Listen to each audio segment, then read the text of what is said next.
Welcome to Deep Space Nine, where your brain hijackings are a 2-for-1 deal. Because this is V'ger, please. A vile visit to Bajor. My name is Joseph. I'm just curious, Joseph, if you've thrown in your lot with the Facebook trauma support group or the Discord, because you know both can't exist in one space station. You're going to have to pick a side, Joseph. I'm your co-host, Peter. I picked Discord. I'm sorry. Like, Facebook bros, you are the OGs. We appreciate you. The platform is trash. I can't get past it. It sucks, but man, it holds the topics better. And just for casual fucking picture posting, I'm still the Facebook guy. True. Like, for memes, it is always going to be a superior media aggregation tool, I think. I agree on that specific front for sure. But the Discord bros, they are having some deep talks. There was a fantastic exchange between Seth and Jack about... Joe's not air quoting fantastic, but he should be. Oh no, I'm not air quoting fantastic, because this truly went the distance. Very, very intense discussion about the mechanics of the use of the holodeck for fucking. So much so, Jack's a doctor. We had some terminology I don't think I've heard in a long time, like olfactory bulb. So, to our Discord fans, particularly, of course, shouting you guys out, Seth and Jack, Archadish, keep it up. This is the quality content that we're glad that we could inspire people to create. Isn't that right? Isn't that why we do this, Peter? Yes, repulsive hologram humping. Listen, I can bring back our old bit and start finding some fanfic to read live on the air. Remember that? Did you enjoy that? If we're going to cost ourselves listeners, let's just go back and review Picard Season 2, all right?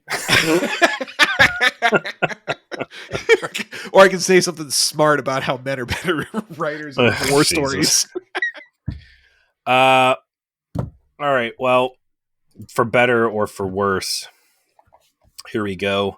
Season 1, Episode 18, Dramatis Personae. First aired May 30th, 1993.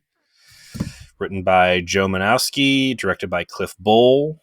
In-universe date, 2369. Well, Peter, I feel like you have tread the ground quite well the last few weeks. There is a trope here. It is undeniable. Deep Space Nine is the most unsafe truck stop you have ever seen. It is on the dirtiest of the dirtiest expressways. Nothing but terrible problems. Yeah. Again, you're at the mouth of madness, right? Yeah. The foothills of what the fuck. Is the Gamma Quadrant just only shit like this? Is this like, do you have any normal species that are just out there like farming or something? Not somehow sending us some sort of telepathic brain-jacking weirdos? So up to this point, let's compare and contrast what the Gamma Quadrant is looking like versus the Delta Quadrant. You know what? That's a very fair assumption. These two concepts are, have a strong parallel in that regard. The method is different, but the idea of this is completely unexplored space and wild shit is happening. Absolutely. Deserved. Go on, sir. Again, we're reading between lines that were never penned or even considered, but the Alpha Quadrant and a little bit to the Beta Quadrant, it really is a story about massive empires at frequent odds with each other. Specifically, the Federation, which really dwarfs everything else, but then you have the remnant, and that's really what you have to look at it at this point, is the remnant of the Klingon Empire. Did the Klingons lose a lot of territory along the way? Because they seemed kind of to like follow this Hirogen vibe, right? Like they were strong out of the gate and they peaked a while ago. And, as we really discussed heavy in Enterprise, they're this empire in decline, at least through Next Generation. Did they lose a lot of territory to Romulan Empire at any point? To me, it's more of I think you can liken it actually to its best parallel, its intended parallel, which is the Soviets.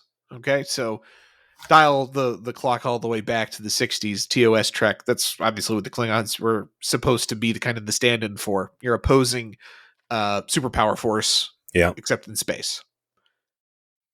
As time went on, as we got into the 90s, as Next Gen came onto the scene, remember Klingons weren't used much in season 1, really. The Romulans were the bad guys.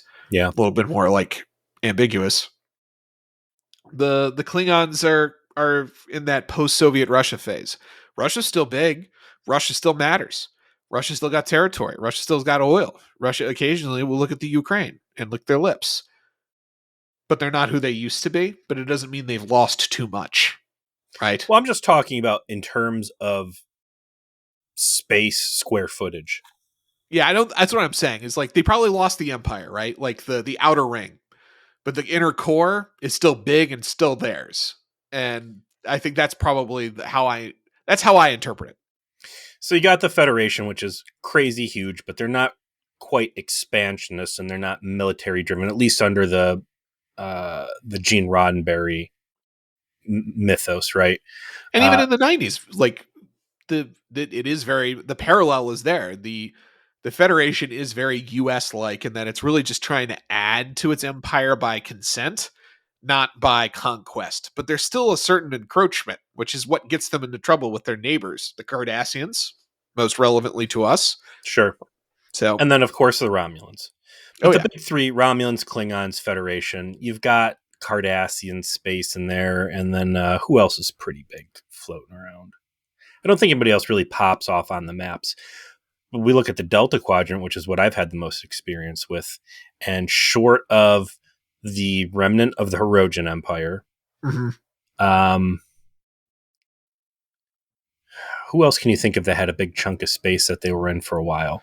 So the Kremen are supposed to have a big chunk, but it's kind of hard to know exactly how that fleshed out because it was all time travel related.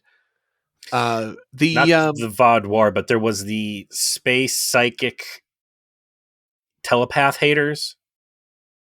Remember those guys? Yeah, they had a big chunk. Yeah, because they had a whole episode how they had to sneak through their territory without revealing their existences by keeping them in the transporter. But they had a good chunk. Yeah. Nothing on the scale of Klingon or Romulan space.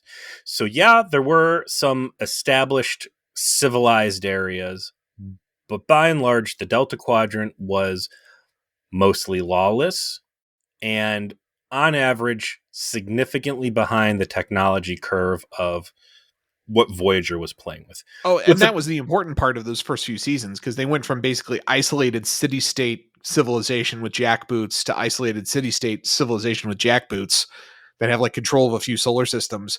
And every single time they got into a fight with anybody, it was like Voyager was too much for them to handle.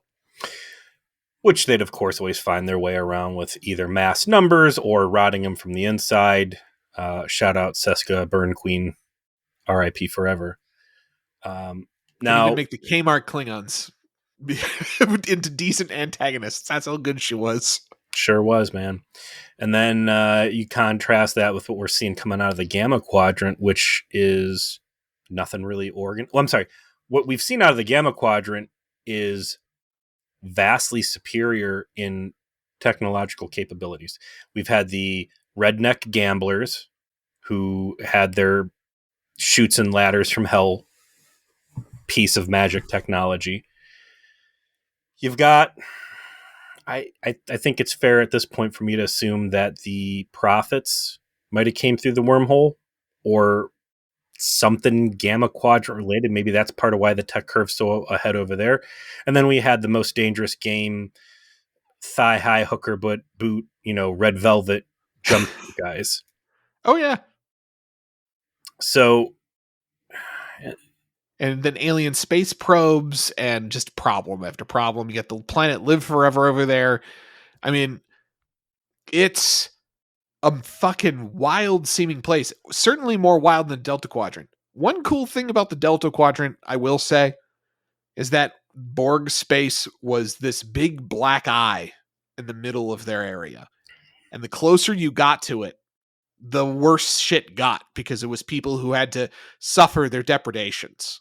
And we speculated at the time that it could be that's why there was never a dominating Delta Quadrant Absolutely. political force. Absolutely. And they never cemented that, but that 100% has to be the case. Is as soon as somebody gets too big or too successful, now you become this plum that the Borg come along and harvest. Right. And the Arturus and the species that he was a part of that had evaded them for so long, despite being a real apex get, that they were this incredibly smart species that the Borg desperately wanted to assimilate all of, and they had evaded them for centuries. Right? That's the level of overthinking it took to actually beat them. And then he threw it all away because Voyager fucked up their shit because they were finally going to beat them with species 8472.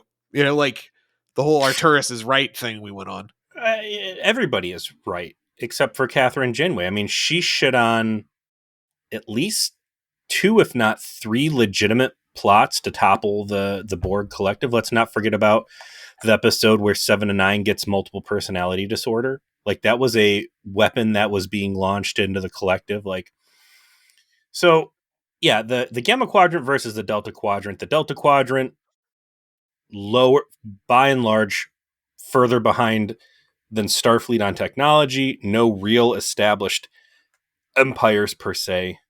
Gamma Quadrant, tech way ahead. I know the Dominion's coming.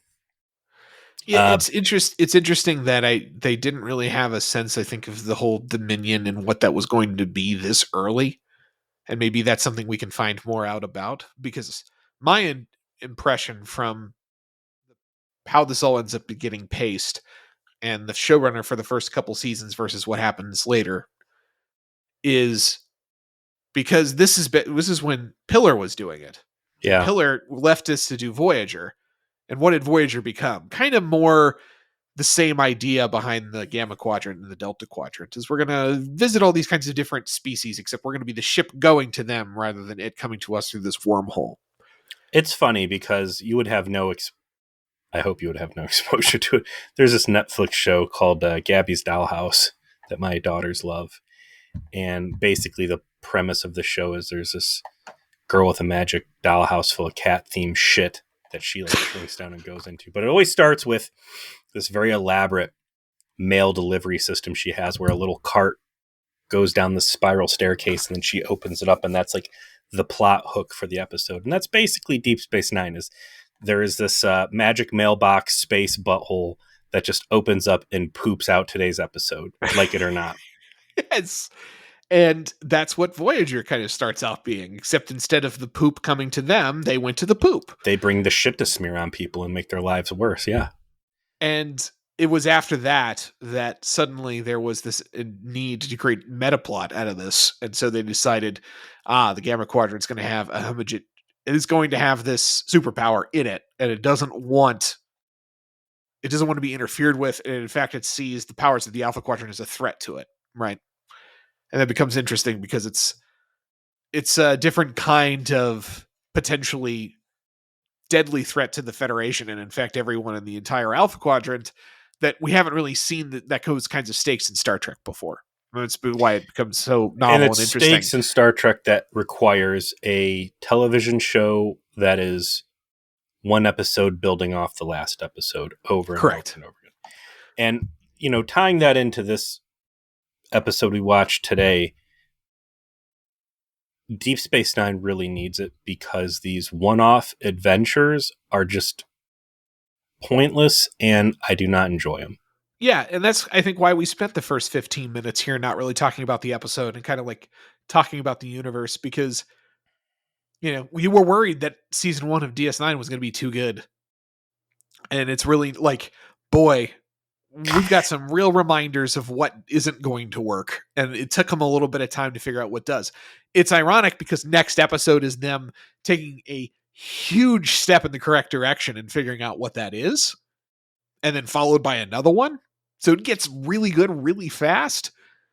But all this, it's like the first season of TNG. They had all these leftover scripts from TOS, and they turned shit into things that they didn't work, wasn't right for the show.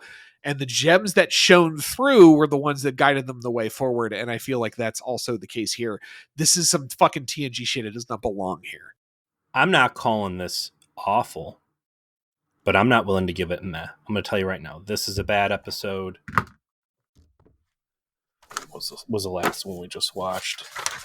The Forsaken. Forsaken. That was them stuck in the elevator. Yeah. That was meh. I'm going to call that one a bad one. Voyage Home, that was a bad one. Spoiler. If that might not be out on Patreon yet. If Wishes Were Whores, bad. Just this.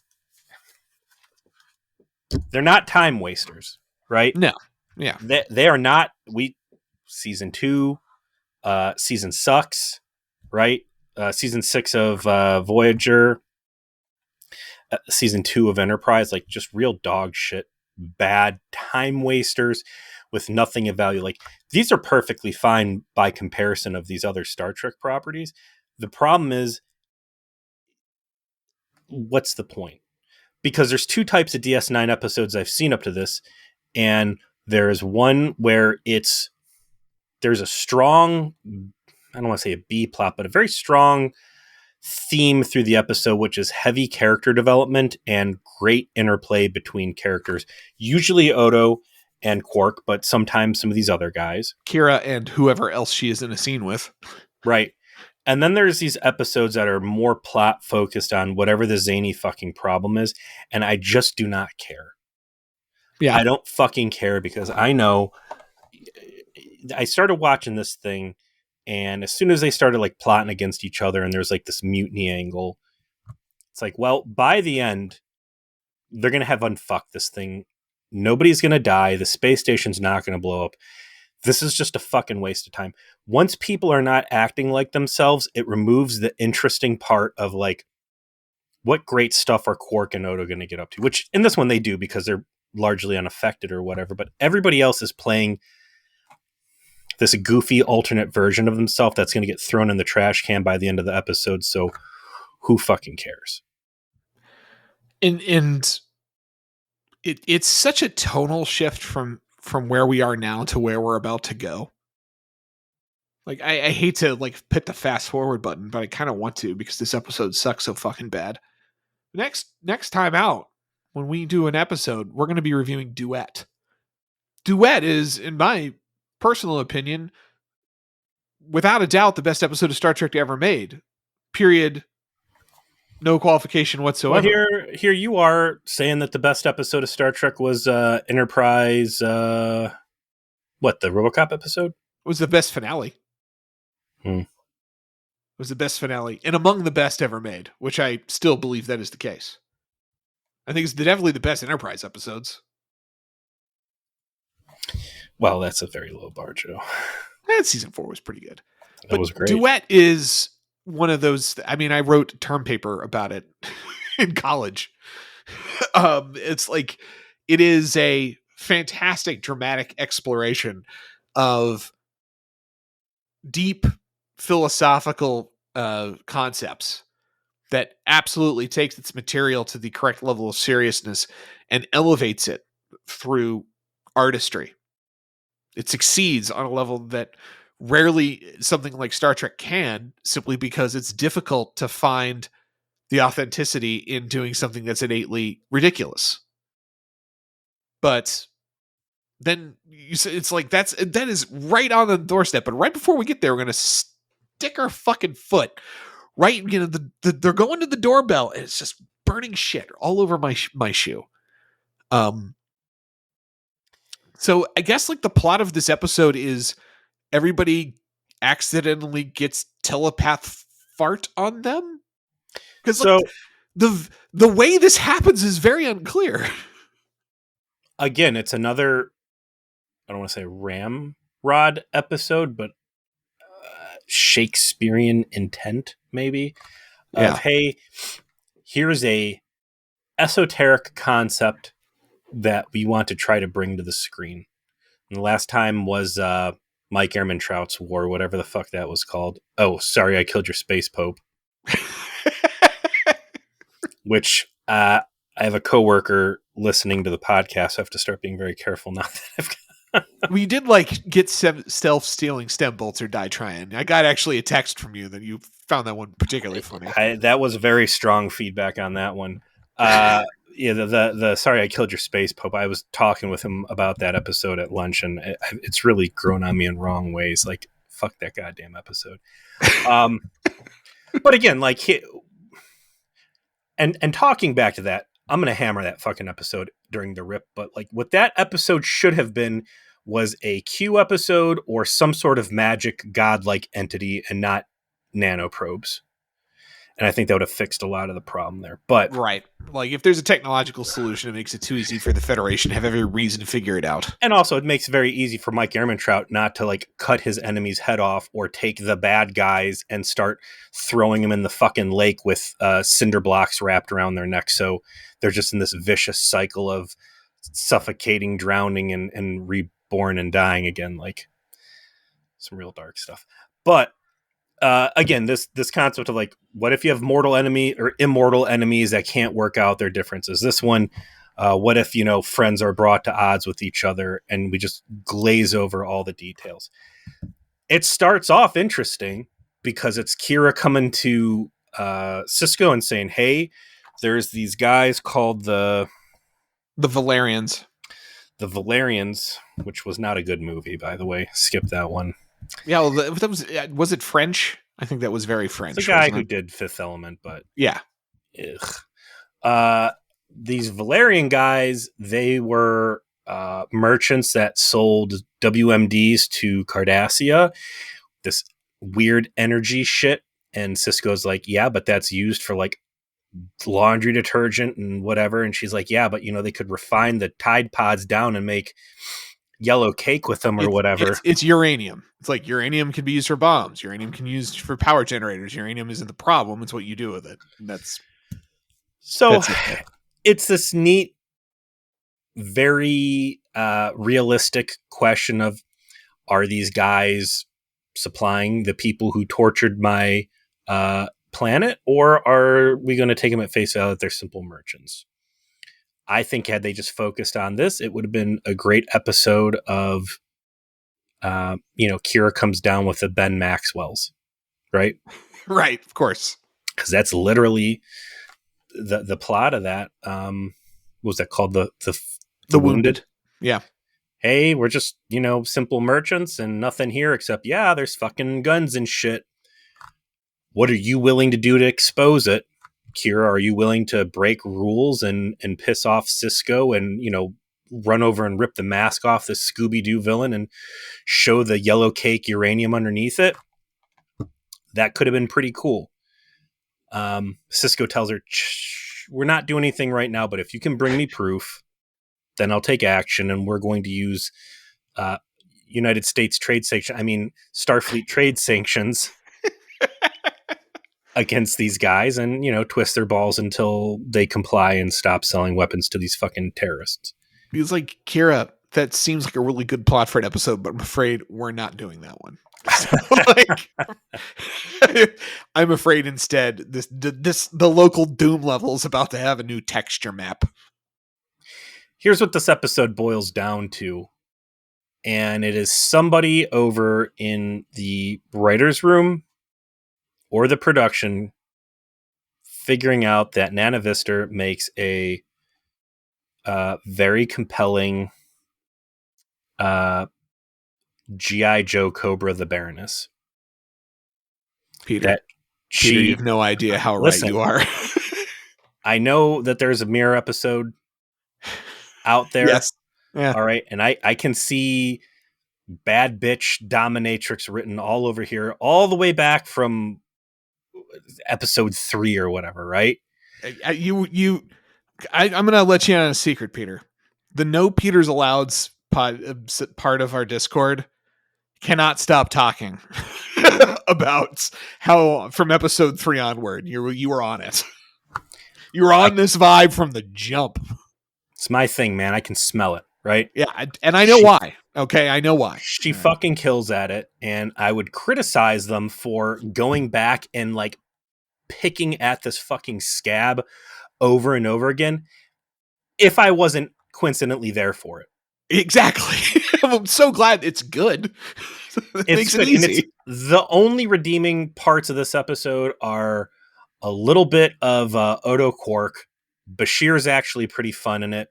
And then her just shamelessly, villainously flirting with people she's trying to manipulate. Oh Right? yeah. Like, Oh, and just like in it all the way. First Odo, just from the jump, kind of just this sort of sultry, flirty way that she has with everybody, where she's close talking and everything has this sinister, sensual edge to it, no matter mhm. what. It's like she knows how to exactly do that, and I'm not. I wouldn't be surprised if they watched this episode and were like, "Why don't we have her actually do that in something that makes sense?" Like, what if we capture this energy? Because it's the only good thing about this. There was something else where she was. Use it someplace else. What was the other episode that really started making hints that, like, she is a good femme fatale bad guy dominatrix? Someone will remind us. Emissary Passport. That's the problem with doing so many podcasts, Peter. It actually becomes difficult to remember individual times we came. Again, and I it know gives we me. said it. I know. I remember saying it. I don't remember exactly what episode.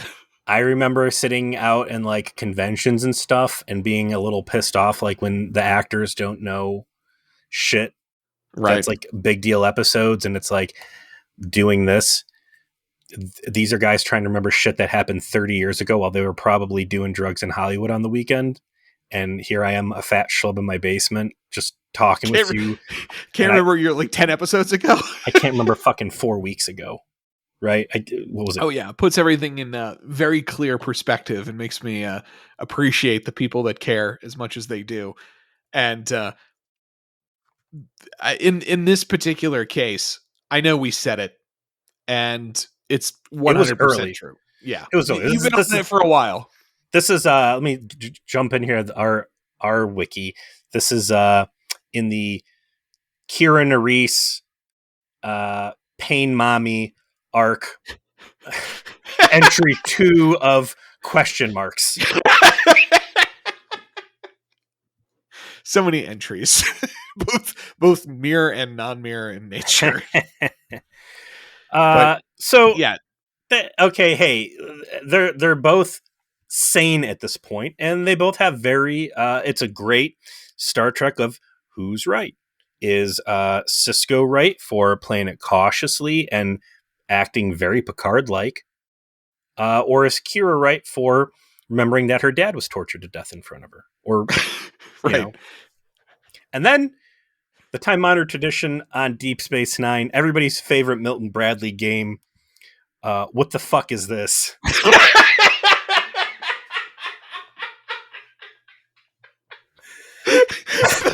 The game everyone could play. I will say this, okay? I will say this. Special shout out to whoever put the spackle in the fucking teaser to make sure that the audience knew that Keiko and the kids weren't fucking here. Oh, okay? yeah. Because we called that shit out last week of like, Chief, or it was 2 weeks ago when we did Wishes Were Whores. Chief, why the fuck do you got your family here, bro? Right? Like, Yep. Too much wild shit's happening. What point do you say, away with my wife and daughter?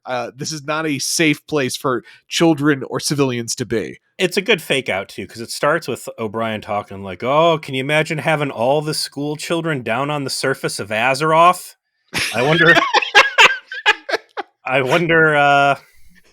I don't know what rock giant encampment they're over there trying to farm materials at today. Nog and Jake are just trying to find some margin on the auction house. They're buying and trading Stormforged leather.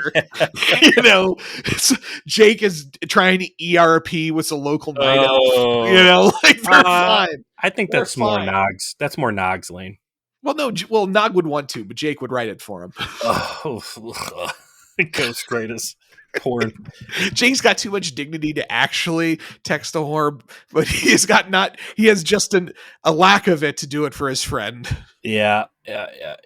So the space butthole unfolds and some bullshit comes through.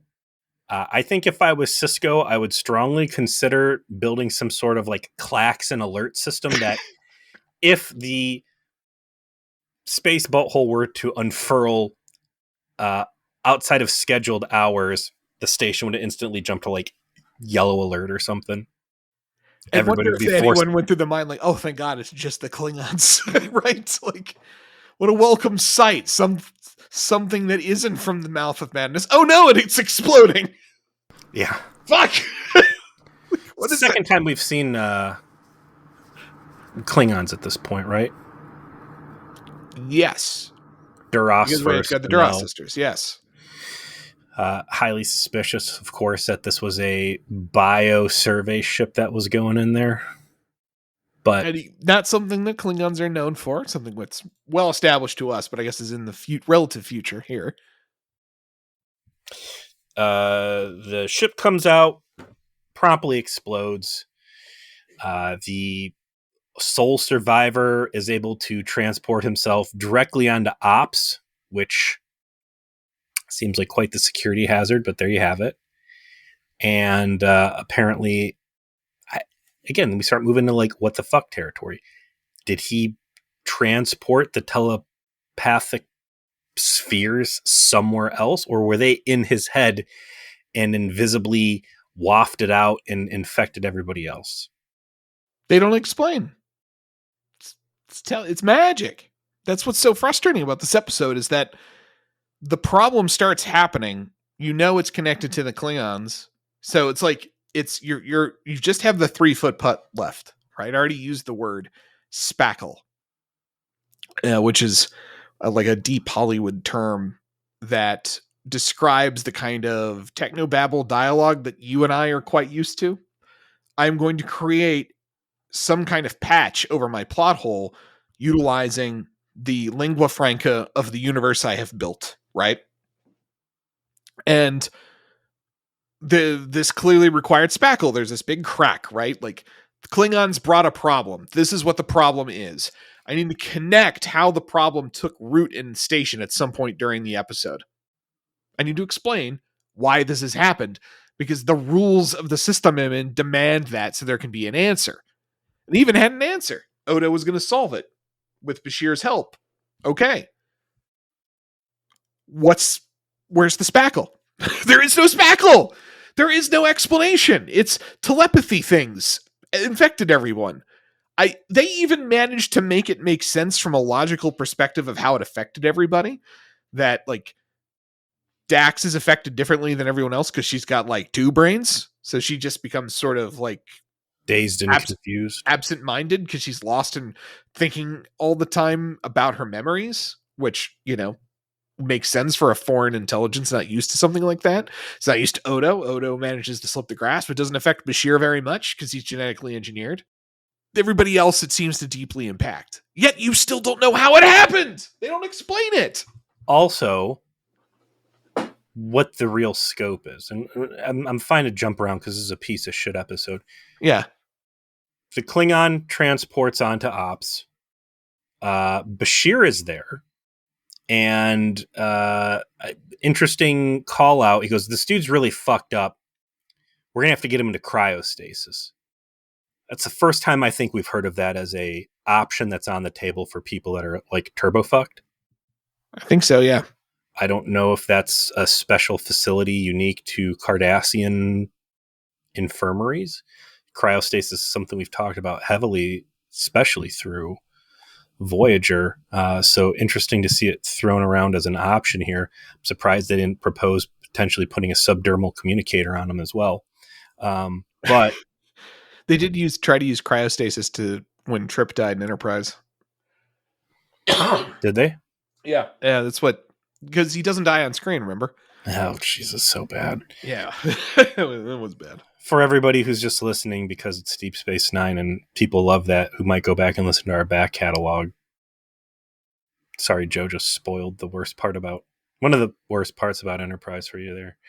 I really, when they started like phasing this guy in for the transport, I thought for a minute like it might have been just his head coming through. Like, well, yeah, it looked like it was going to be all fucked up, but I guess you don't want O'Brien to ever fuck up transporting, right? Well, Brian wasn't the one that transported him. It was a red transporter. That's that guy true. transported himself. Right. I would have liked to see body parts or just a head and a spine. Man, that's something I want to talk about. That's going to be a Discord topic. Okay, we're jotting that one down for later. A Okay, little too raunchy for on air. I got you. That's good to you hide our power level from the masses. It's good. But he beams onto the ops. Odo is down in. No, he's not. Odo doesn't have his face splitting scene until much later, right? When he's in Quarks, that is correct. So I can't just the plot villain here is just all over the fucking place. There's never a specific moment where they do the whoosh, whoosh, and like everybody kind of like looks and blinks as the alien influencer infiltrates the psyche of the crew. Yeah, it's like they forgot.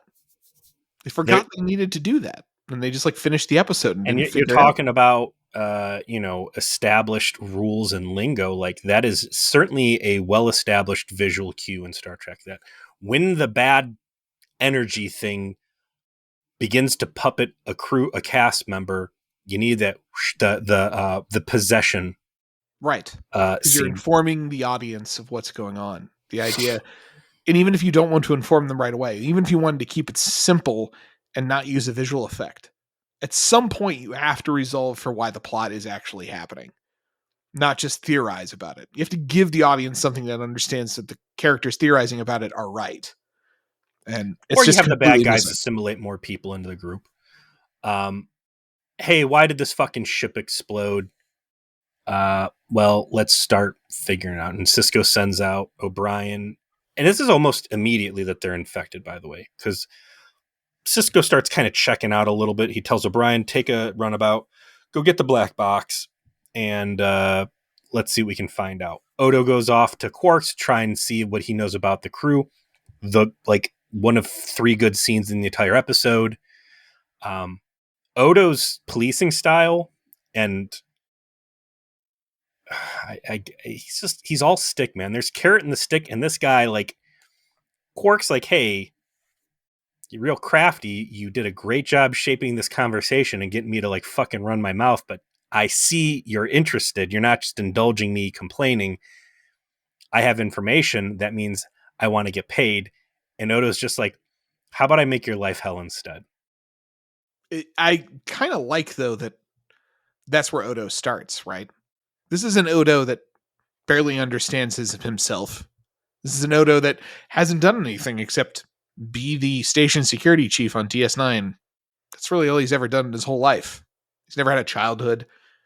He's just this guy, right? And so he doesn't have a really deep repertoire of law enforcement tools. He has only the tools that he had with him when he started doing this job when the Cardassians were there. Yeah, but his tools should be like, if you impede justice, I will lock you up. Not, I'm going to use these I'm going to use these mafia union tactics of, you tell me what I want to know, or work crew 6, maybe they get disappear a little bit. Maybe you don't have an extra holosuite to rent out. Maybe they go into the holosuite. Maybe instead of fix things, they smash things up a little bit for you. So why don't you take a few loans out in your own name on the bar and you pay what you owe? So I see what you're saying, right? Like, it's not just that he's a justice machine. It's that he seems to be more a mobster than a cop.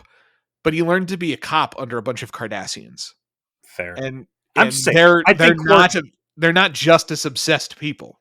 I think Quark is pretty reasonable and like, yes, I will sell you information. What's in it for me? Maybe it's, some money. Maybe it's, and to be fair, what he's probably looking for is you look the other way while I do something naughty. And I can understand why Odo would not be okay with that.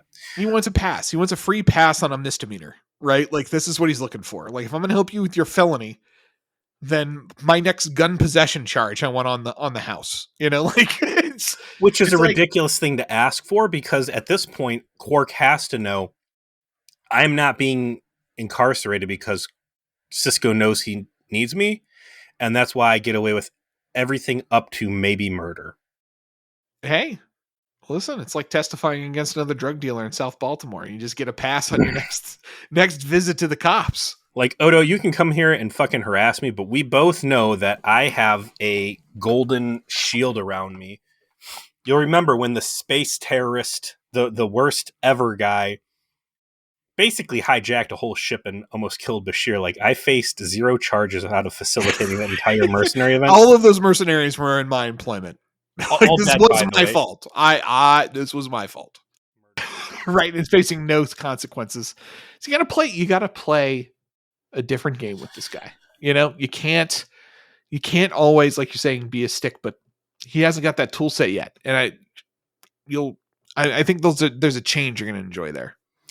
So what doesn't change, though, is despite whatever bickering they do, and I would say extortion.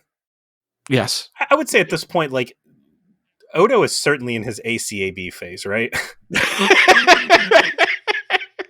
He is a corrupt law enforcement person who knows he cannot lock up this guy, and it's useless to try to bribe him because he's just going to get out of jail free anyways. So the only real commodity he has over this guy is just inconveniencing his life, hurting his profits. But on his way out, there is a admittedly okay special effect where his face, like, I don't know, like, chomps itself, which I'm assuming is a telepathic entity trying to assert itself on it and failing and basically knocking him out. He screams, he collapses. Quark runs over because it's only like one of his 2 friends, and Quark runs off to ask Bashir.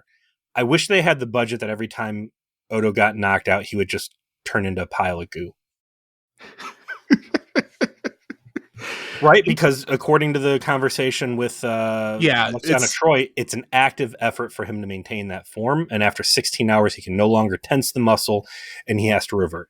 It feels like maybe it's a cost thing because that Absolutely. effect was expensive, so they just don't want to run it every time they should. But yeah, you're right. Like, if he's unconscious, he shouldn't be able to be solid. 100%. You're right. He wakes up on the table with Julian. Everything's cool. I really like this scene, actually. I have no idea what your baseline is, so there's no reason for you to stick around unless you want to go through this shitty test phase. And Odo's like, well, I'm going to leave. And it's like the first time a medical professional's like, that's cool. Don't die. Have fun. Oh, by the way, I'm crazy now. And Odo's like, what? And he's like, yeah, here's my conspiracy theory I was telling you about. Where do you fall on it? And Odo's just kind of like, what the fuck is going on? Like, looking around for the gag cam, like the candid camera, and like starts kind of pushing Bashir instead of just letting it roll off. Like, again, very stark contrast between Detective Odo and Detective Tuvok, where Odo is allowed to be smart in scenes where Tuvok, I feel like, was prevented. And Odo leaves that scene getting the vibe that something's wrong. Right. Yeah, he's picking up that everyone is acting strange. This is not the first time this has happened over the last several pay periods. Maybe he's just got, like, he's got his little notebook, like a checklist of things to do when Starfleet personnel start doing strange things in the aftermath of something coming through the space butthole, version 3. I'm not sure. But he starts working the problem. And over the course of the episode, he is going to continue to encounter different elements of the conspiracy that begins to develop of Sisko versus Kira. And O'Brien is the, I guess, key Sisko supporter. And Kira has the support of technically Dax, but she's somewhat incapacitated as a consequence of her, like, And you don't even find that out. Like, senility. They don't even mention that that's actually the reason why that is. I just think that probably is the reason why that is. And then the Bajorans, of which there are more of them. So Dax, the way she, again, everybody gets it a little bit different. And I guess that might be an interesting examination. Are people acting the opposite of how they normally act, or are people's worst qualities coming to the forefront? They're like overacting their worst personality traits, maybe. Uh, Kira certainly becomes ultra militant, terroristy, right? Very much so. She becomes an extremist. Cisco becomes almost comatose. He is completely checked out from his mission, disinterested in anything related to his office. Uh, Begins building a clock and like indulging this engineer background he has, I assume. But when confronted with the potential that he might lose the station, becomes crazed and violent. So that's I got a lot of notes about Cisco, Avery Brooks' portrayal of Cisco in this thing. O'Brien, There before we've talked about it a few other times, and I feel like I don't think they did this on purpose. I think they were trying to create a character that was just more aggressive and more had a sort of antagonistic personality than they had done before, because it just isn't that isn't a combination we've seen yet. There's only really a couple archetypes to go off of, right? We've seen Kirk, the swashbuckling perfect guy. We've got Picard, the sort of dialed in reserved diplomat, and this guy they wanted to be out and a little bit more aggressive, a little bit more aggro. And I think it was a strategic mistake that they end up dialing back a little bit. he just comes off like a lunatic. And granted, he is not of his proper mind in this, but everybody else is an amplified version, presumably, of traits they possess. And he just goes from zonked out again to like screaming and this real jilted performance of insanity. O'Brien, feel like he goes into like guerrilla warfare mode at times, and at other times while he's infected he's still this driven professional that's perfectly fine to be around, that just occasionally forgets about rank and is just quick to drop in like latent racism basically. uh and then Fair. there's Julian, who is extra smarmy and a real gossip hound basically. I think that version of him would have gotten along real with Garrick had they had Garrick in the episode. And that's another big and then Jadzia, I think the portrayal they're going with her there is her power is basically this generational memory where the Trill is affording her how many lifespans? 18 generations or something crazy like that, right? Yeah, quite a few, certainly.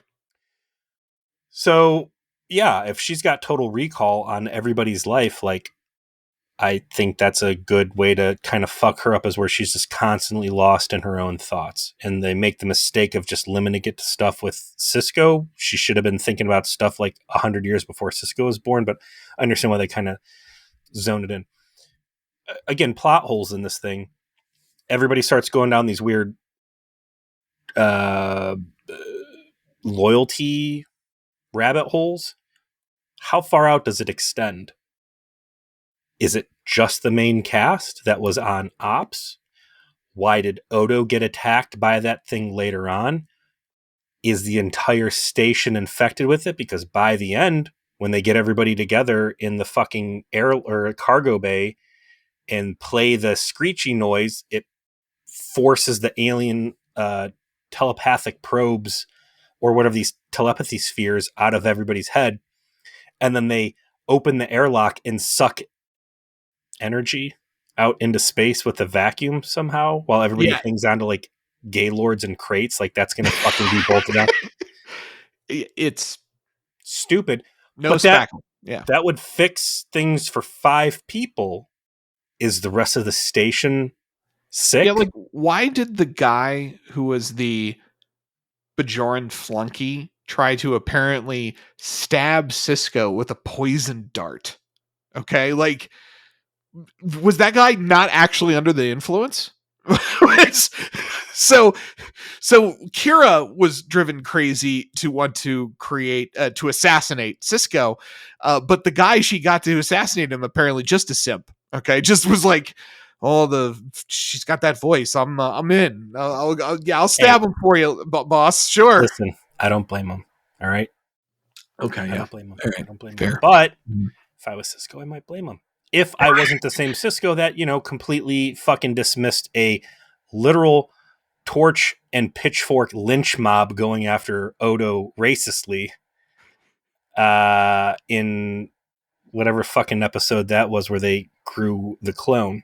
I will say though, Cisco lays down an amazing Trek fight beating on that Bajoran heavy that comes to assassinate him.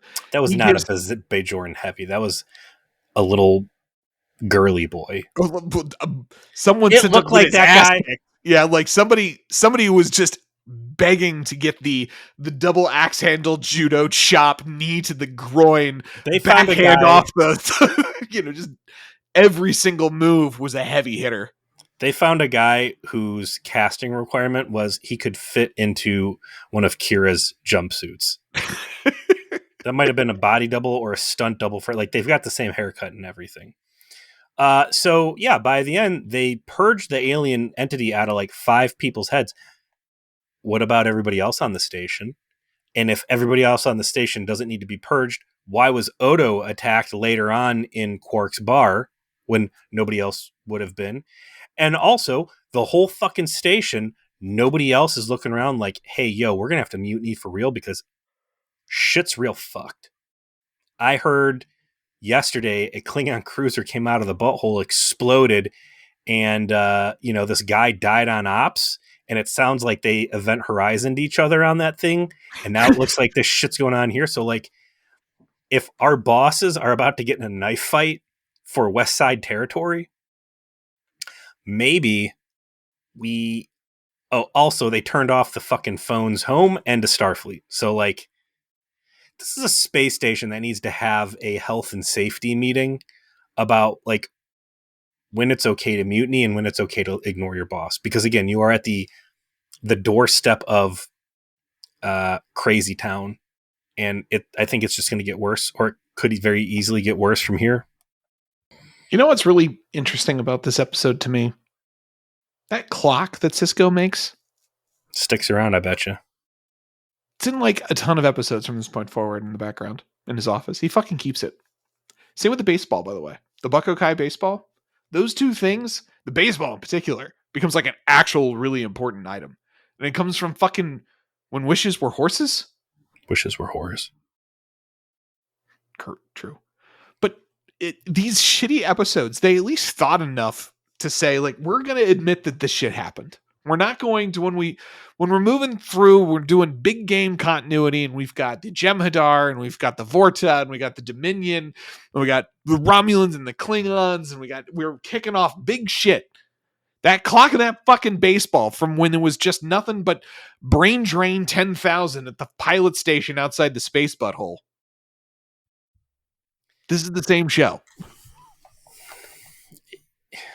It's a cool episode because Kira acts naughty. Nobody else's performance, I think, is especially driven.